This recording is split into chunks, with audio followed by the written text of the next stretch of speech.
ninyong babaguhin ang requisite ng batas, Mr. Secretary? I thought nung dumating ka dito, nagkaintindihan na tayo eh. Kaya nabablar ang proceedings natin eh. Kaya nga kinote ni, siguro, ang chairman kanina gusto kong ituloy ito, sinabi niya, nagpa-interview siya, na goodwill and sincerity should be done para i-test. Pwede ba yung ganito? I respect your opinion, sir. But it is not my opinion, it is in the law, Mr. Secretary. Yes, sir. Yes, sir. But I am operating... The arbiter sir, is the law. Sir? May I speak, sir? Yes, you are I'm operating from the vantage point of the reason behind the law, sir. What is the reason behind the law? So that we can get justice, and justice can only be attained if there is restitution. So that is the principle behind all of these things that we are talking about now. Mr. Secretary, restitution will come after. It cannot be. Sir, it can come before or after, sir. It can come before. You cite the law that it come before. Wala nga po sa batas eh.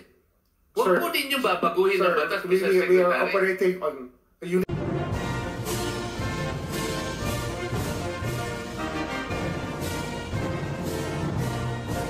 Morning, Mr. Chairman. Morning, members of the committee. Due to the gravity of the allegations in the affidavit and it being a sworn statement, I believe that this will be very helpful to the Department of Justice and the Witness Protection Program in trying to file a case as soon as possible, as this is the demand of the people. This is what the people of the Philippines want. So in that regard, Mr. Chairman, I hope that I will be allowed to bring Mr. Alcantara to the DOJ this morning, so that we can evaluate his affidavit in full, given all the annexes, and that we can also ask him to sign certain documents that may be necessary to pursue the malefactors mentioned in his affidavit. That is our request, Mr. Chairman. On condition that you have to bring him back after lunch, so the members of the committee may also propound questions. No? Yes, sir. We will bring him up. We will bring him back by 1:30 to 2 o'clock, sir. In the meantime, they can read the affidavit, the signed affidavit, so they can prepare their questions later. Yes, sir. Any objection? Hearing none, so the manifestation or the request of the Secretary of Justice is hereby approved or granted.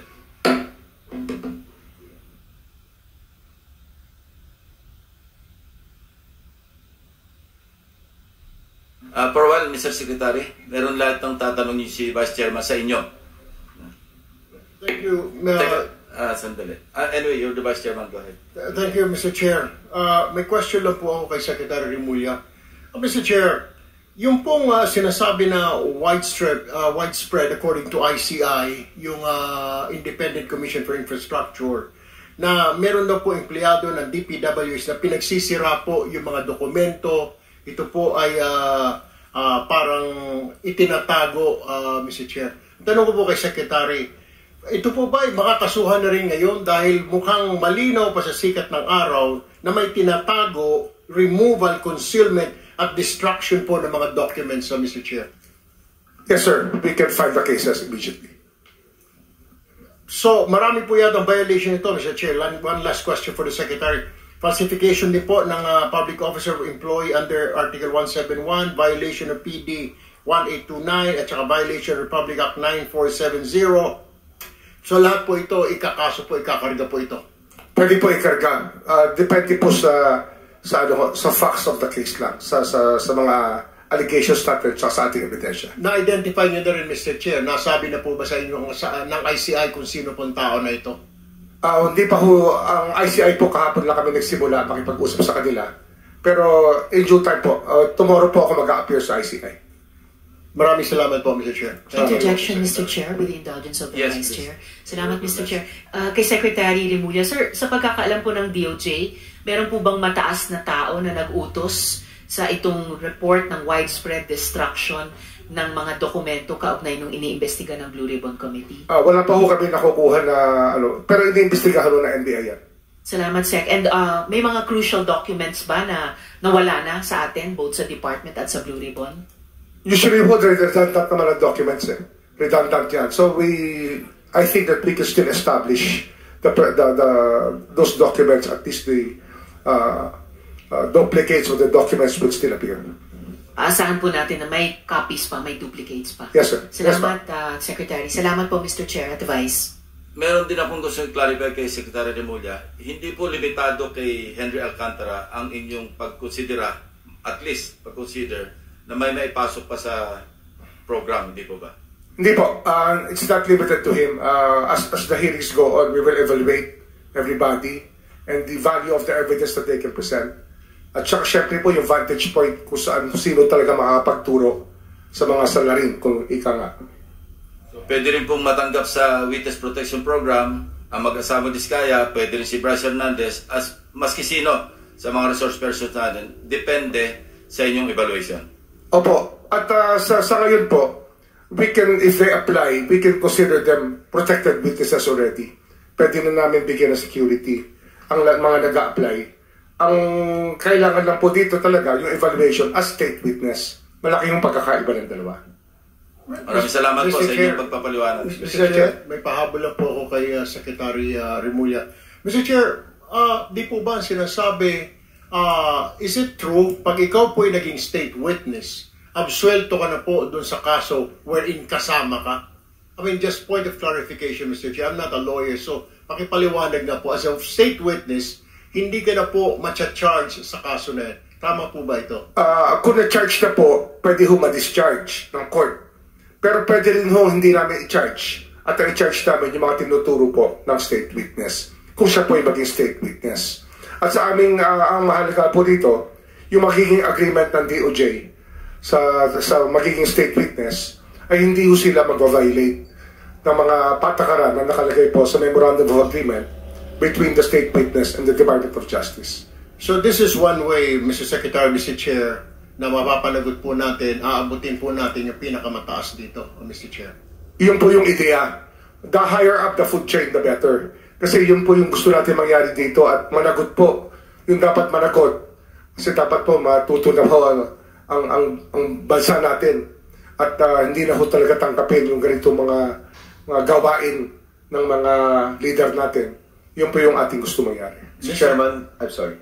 Yeah, Mr. Chair, one last question for the Secretary. Nabigyan na rin po ba kayo ng abiso ng Pangulo na wala pong sisinuhin because yun po yung press statement niya, kamag-anak, kaibigan, kaalyado, wala pong sasantuhin. Were you given that instruction already, Mr. Chair?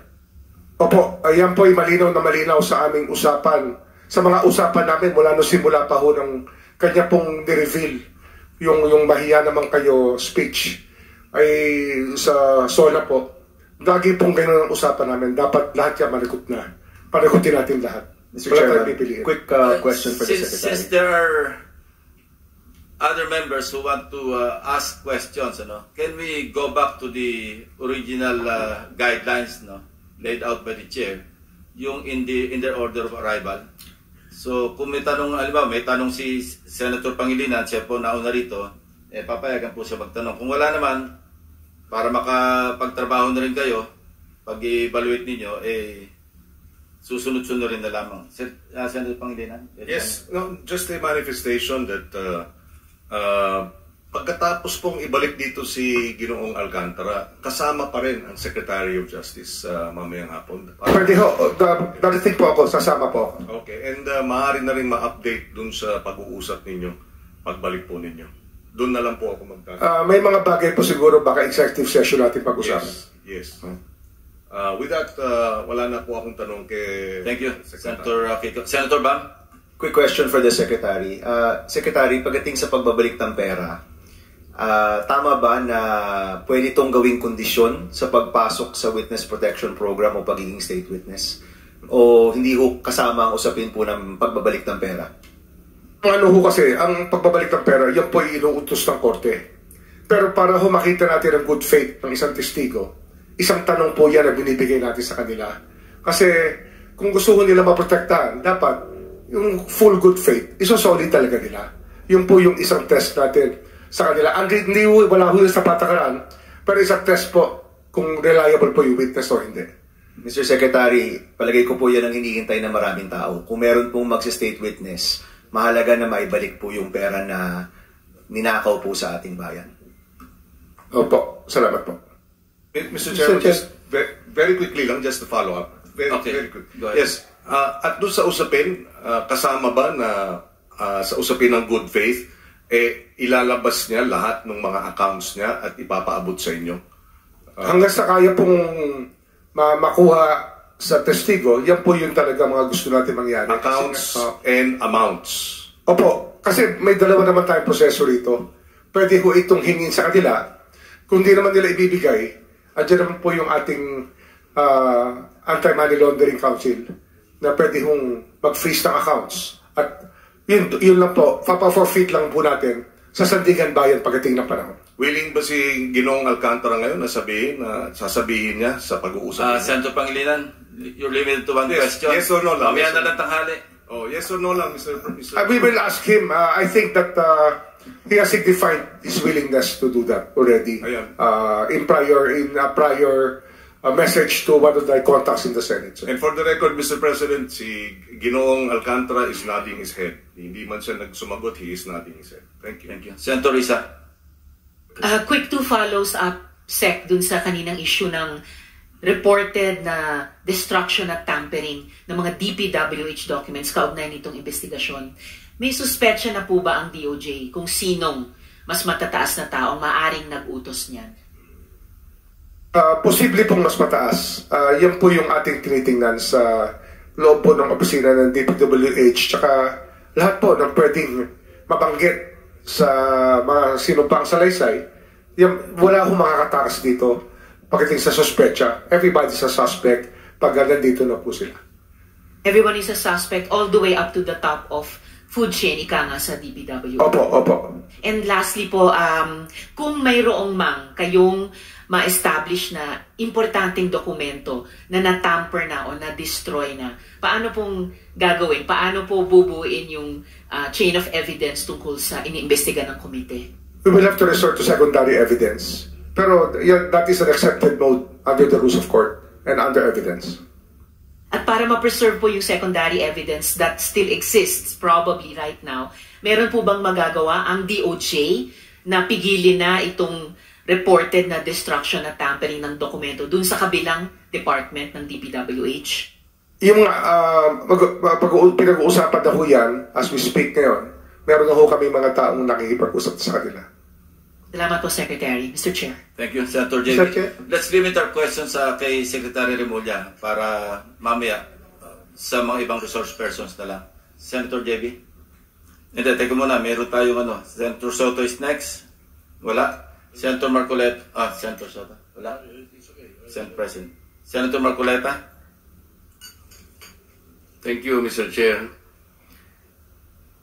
Mr. Secretary, a couple of days ago, in the last hearing when you were here, we somehow settled the issue that restitution is not a requisite for an applicant to the WPP. Is that correct? It's not in the law. But sa akin ko kasi, hindi lang po batas na nagdidictate dito. It's also what is morally right, what is expected of us. Yan po kasi, kahit hindi nilagay sa batas, mga given po yan sa ating lipunan. What do you mean by that, Mr. Secretary? Kasi wala nga sa batas yung Wala nga sa batas. yung requirements for admission to the witness protection. Ang restitution is not part of it. Yes, it is not. Pero hindi mo nangangahulugan na hindi namin pwede i-layout yan depending on the case. Mr. Secretary, I am still in the stage where a particular applicant wishes to apply under that program. And there is a process. In the process, restitution is not one of the requisites. Is that correct? Opo, pero if it's in terms of this case being a financial crime, sir, this is a crime against the financial status of the Filipino people, of the Philippine Republic. I think that it's just right. Mr. Secretary, are you amending the provision of... No, sir. No, sir. But that is how we run the Witness Protection Program. As a lawyer, Mr. Secretary, may I ask you, in a criminal prosecution, the civil liability is impliedly instituted. Is that correct? Of course. Kaya nga, hindi naman nangangahulugan kung sakasakali na natapos na yung criminal prosecution, kapag ka nakita na mayroong criminal liability yung tao, because it is impliedly implied, doon lang magkakaroon ng restitution. It will come after. Paano mo sasabihin na magre-restitute ang isang tao? Meron na bang findings kung magkano i-restitute on how it can be restituted? Nag-a-apply pa lang eh. Huwag po ninyong babaguhin ang requisite ng batas, Mr. Secretary. I thought nung dumating ka dito, nagkaintindihan na tayo eh. Kaya nabablar ang proceedings natin eh. Kaya nga kinote ni, siguro, ang chairman kanina gusto kong ituloy ito, sinabi niya, nagpa-interview siya, na goodwill and sincerity should be done para i-test. Pwede ba yung ganito? I respect your opinion, sir. But It that's is not how, my opinion, it is in the law, Mr. Secretary. Yes, sir. Yes, sir. But I am operating... The arbiter Sir, is can I the speak, law. sir? May I speak, sir? Yes, you I'm are operating from the vantage point of the reason behind the law, sir. What is the reason behind the law? So that we can get justice, and justice can only be attained if there's restitution. So that is the principle behind all of these things that we are talking about now. Mr. Secretary, restitution will come after. It cannot be... Sir, it can come before or after, sir. It can come before or You after. cite the law that it come before. Wala nga po sa batas eh.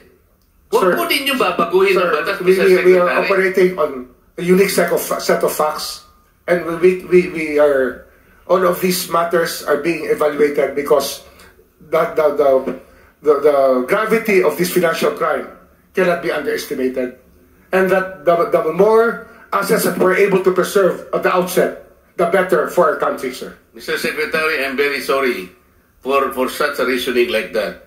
Alam mo, nakikinig... I'm very sorry, sir. Bansa. Also, sir, I'm very sorry too if you do not agree with me.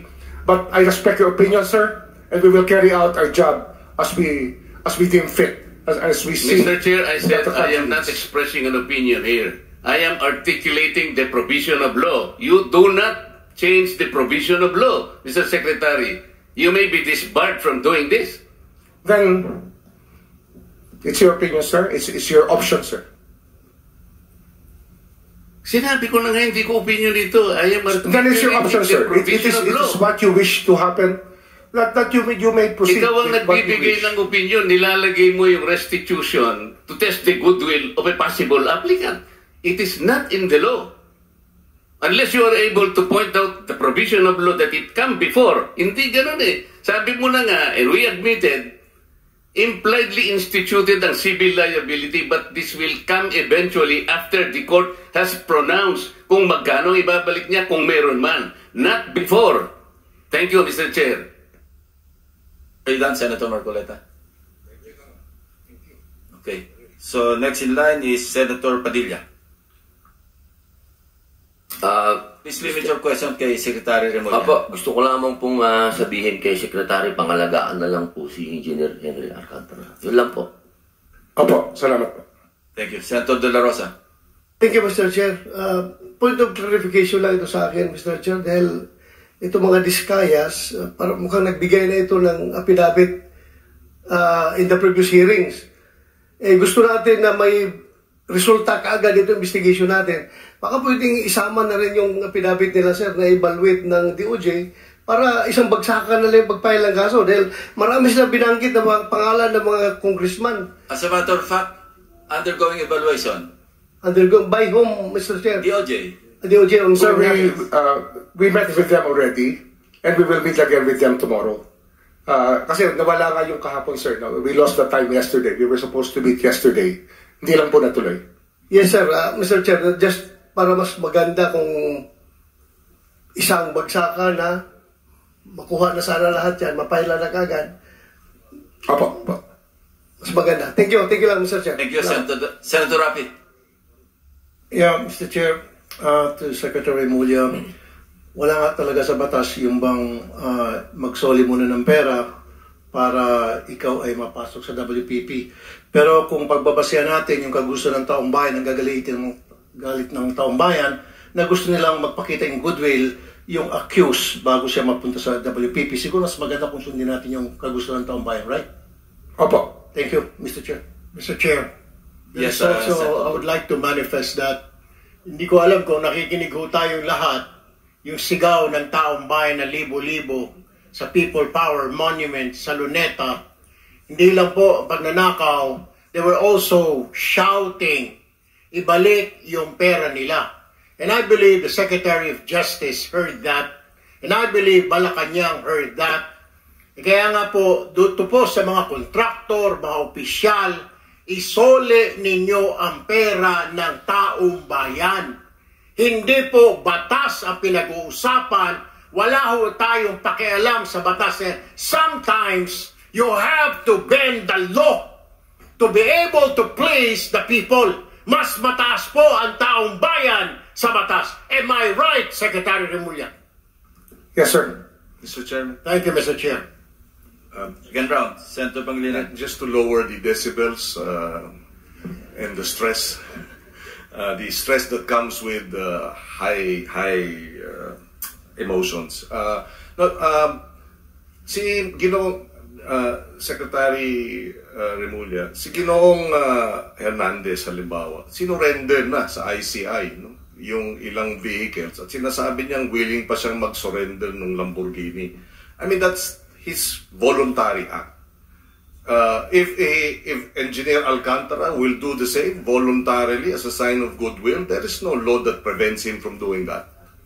So therefore, we this restitution issue, while it is the law, does not prevent the government from being broader, mas malawak ang kanyang pag-implementa ng mga programa at mga batas, lalo na pag voluntary ang pagbigay ng mga malalaking, yung mga mamahaling sasakyan, voluntaring ilabas itong isurrender ang mga pondo, etc. Hindi po ba? Opo. Sa karanasan ko kasi, pag inintay po natin yung court judgment na maging final para isurrender po ang lahat, eh baka wala, puti na mga mata natin, wala pa hong nangyayari. Kaya habang maaga po, we try to get as much para ho maibalik na po sa taong bayan yung dapat hong ibalik. In fact, yung pagbabalik is a sign of cooperation, which the courts will eventually consider when it sentences or if it provides the exemption and the immunity. Hindi po ba? Opo. So that should guide itong ating mga testigong nais mag-apply sa Witness Protection Program. Kapag kayo ay nagko-cooperate, ito ay magiging senyales sa ating korte na maaaring ma-grant ang exclusion and exemption and immunity. At the same time, kung may sentensya, pati iyon, mapapababa pa among others. For the record, Mr. President. Tama po. Thank you. Yes, Senator JB. Just last point before the Secretary brings Engineer Alcantara. Anyway, nagkatama yung haka-haka natin that Engineer Alcantara might just be the missing link to the higher officials that the people have been longing for. No? Nabanggit niya si Yusek Bernardo, Saldico, and some other legislators. So, I'm hoping that, Mr. Chair, that he will be back so that we can pursue further. And ang sabi ko lang kay Secretary Remulla, I hope that you can evaluate further kasi mukhang very vital and very yung kanya pong testimony or yung kanya affidavit is very vital doon sa ating pong pursuit of going after the big fishes finally. So I hope that he can be considered really to become one of our state witness in case. Thank you, Mr. Chair. Come on. Thank you.